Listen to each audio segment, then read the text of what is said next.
हाथी घोड़ा पाल की जय कन्हैया लाल की। नंद के आनंद भयो जय कन्हैया लाल की। यशोदा के लाला भयो जय कन्हैया लाल की। हर घर में यही सुनने को मिलेगा क्योंकि बहुत जल्द आ रहा है श्री कृष्ण जी के जन्म का दिवस अर्थात जन्माष्टमी। सबसे पहले मैं आपको बता दूं इसे जन्माष्टमी क्यों कहते हैं। जन्म यानी कि श्री कृष्ण का जन्म और अष्टमी भाद्रपद की अष्टमी तिथि को भगवान श्री कृष्ण का जन्म हुआ था, इसीलिए इसे जन्माष्टमी कहते हैं। ये दिन बहुत ही दुर्लभ और पवित्र माना गया है। यदि इस दिन भगवान को सच्चे मन से याद किया जाए तो सबके घरों में सुख शांति और समृद्धि बढ़ती है। और यदि कोई सच्चे मन से जन्माष्टमी की कथा सुनता है तो उसके घर में स्वयं कान्हा जी विराजते हैं और उनके घर को सुख समृद्ध करते हैं। तो आइए आज हम सुनते हैं श्री कृष्ण जी के जन्म की कथा। दरअसल मथुरा के राजा कंस ने अपनी बहन देवकी का विवाह वासुदेव से करवाया और जब देवकी और वासुदेव का विवाह संपन्न हुआ और उनके विदाई का समय आया, तभी एक आकाशवाणी हुई, हे कंस, जिस देवकी को तू इतने प्रेम से विदा कर रहा है उसी का 8वां पुत्र तेरा काल होगा। अब ये सुनकर कंस भयभीत हो गया और उसने तुरंत देवकी और वासुदेव को कारागार में डाल दिया। कंस ने देवकी की हर संतान को पैदा होते ही मारना शुरू कर दिया। उसने उनके 7 बच्चों को बहुत बेरहमी से मार डाला। जब देवकी 8वीं बार गर्भवती हुई तो कारागार में एक दिव्य प्रकाश फैल गया। वो भाद्रपद माह के कृष्ण पक्ष की अष्टमी तिथि की आधी रात थी। घनघोर वर्षा हो रही थी, बिजली कड़क रही थी और कारागार के सभी पहरेदार गहरी निद्रा में सो गए थे। इसी समय भगवान श्री कृष्ण का जन्म हुआ। तो बोलो, हाथी घोड़ा पाल की जय कन्हैया लाल की। जन्म के बाद भगवान ने अपने माता पिता को दर्शन दिए और वासुदेव से कहा कि आप मुझे गोकुल में नंद बाबा के घर छोड़कर आइए और वहाँ से उनकी नवजात बेटी को यहाँ पर लेकर आइए। तब प्रारंभ हुई गोकुल की यात्रा। अब भगवान के आदेश पर वासुदेव ने कृष्ण जी को एक टोकरी में रखा और गोकुल की ओर चल पड़े।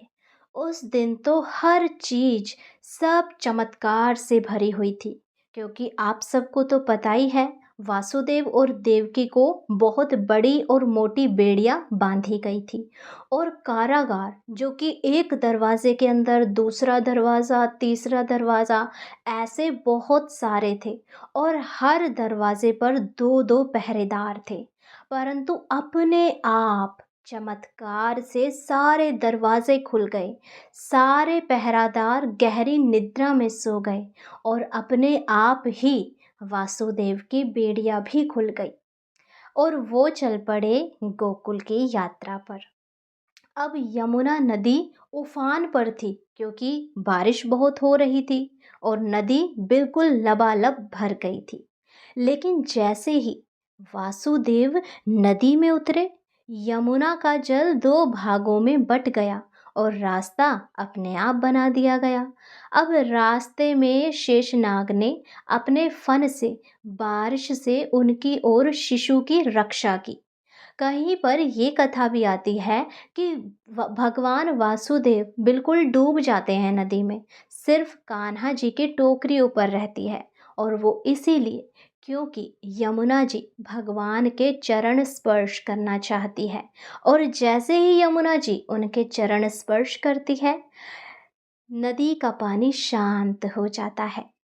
अब ऐसे ही भरी तूफान और बारिश का रास्ता तय करते हुए वासुदेव पहुंच गए गोकुल और वहां उन्होंने कृष्ण को यशोदा मैया के पास सुला दिया और उनकी पुत्री को लेकर मथुरा लौट आए।